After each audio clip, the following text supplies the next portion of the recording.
There was a ship to old England came, launched from the stocks bound for the main. Her sides were oak and her keel was box.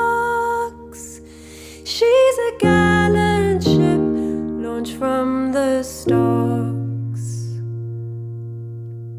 Launched from the stocks bound for the main. 50 big guns on her deck lay plain, beside 500 brisk young men, who were picked and chosen, every one.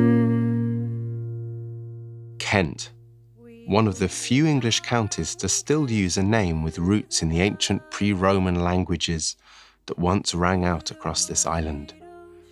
The word Kent is derived from kantos, which means border, a fitting name for a place that's home to Dover Castle, a medieval fortress rising imperiously from the crest of a grand hill, staring watchfully out to sea. Well, it being late when we did meet, night drawing on our lives grew sweet. Dover Castle sits looking out to sea, effectively guarding the narrowest part of the channel. Much of the castle that we can see today dates from the 1180s to the early 1200s, but the site has been occupied for much, much longer than that, as we've seen so many of our sites. In some places, one has to look hard or to dig down to find that deeper historical story, but at Dover, it's right here. In some cases, that deeper story is standing literally right in front of you, 4 stories high. This is a remarkable lighthouse, a pharos, and it dates to the first half of the 2nd century AD. It appears to have still been in use as a lighthouse in the 12th century, around 1,000 years after it was first built by the Romans. And the Church of St. Mary in Castro, which lies directly alongside, that might have been founded as early as the mid-7th century, but the existing building, whilst heavily restored, dates from around about 1000 AD.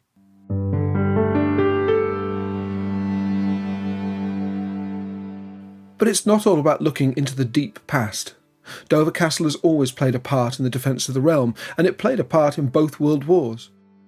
The headland here is riddled with tunnels, many of them first dug during the Napoleonic Wars, and these were used as a base from which to plan and execute various operations, including Operation Dynamo, the evacuation of troops from Dunkirk.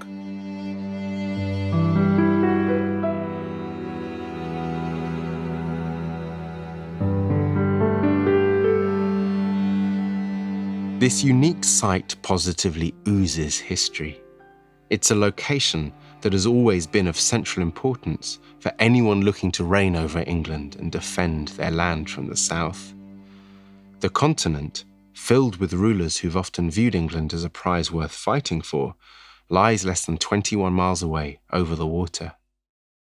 More than 700 years ago, Dover Castle was described as the key of England, and of course this place has been a key fortification throughout its history. Taken together, the White Cliffs and the castle have for a long time been a symbol, a powerful symbol of England, indeed of Britain. Certainly this is absolutely true during the Second World War.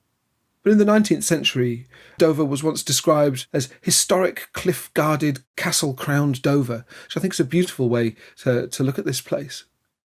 The channel that the castle looks out on is undoubtedly a barrier, but it also has to be seen very much as a highway.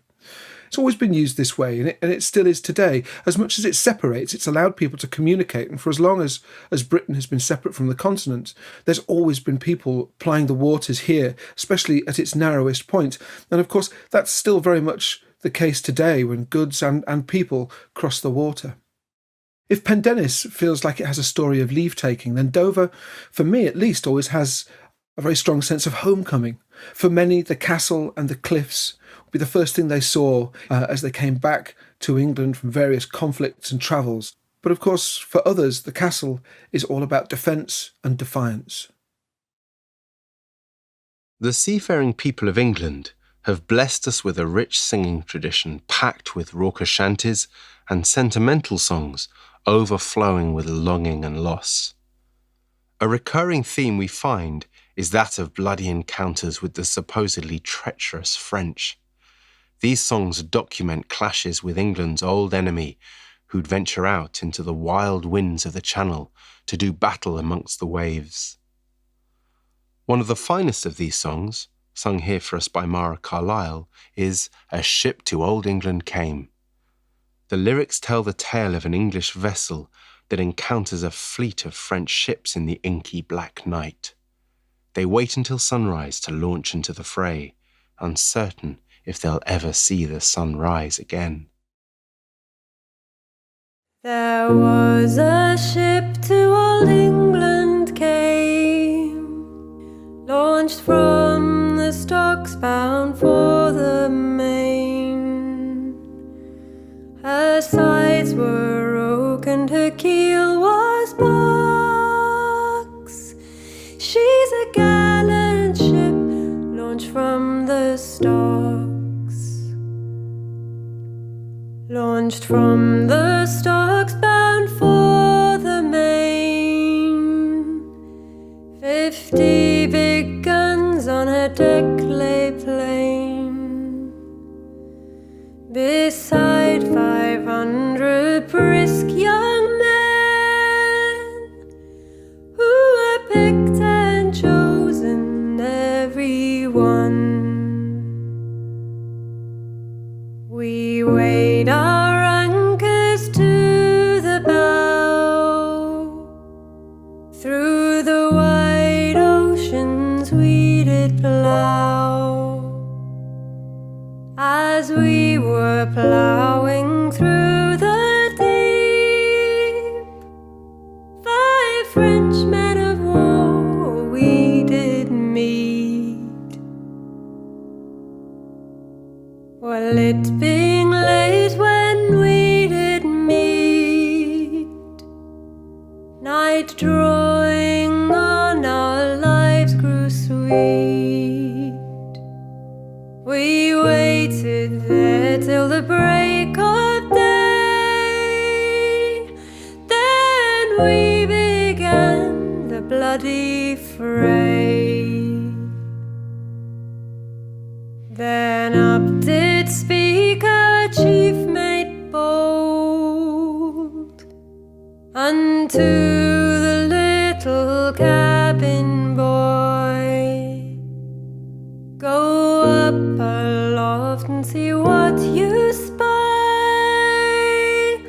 Come down again, immediate lie.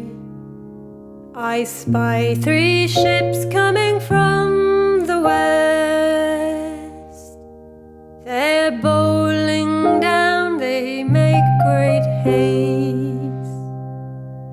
These 3 ships' names to you I must let know.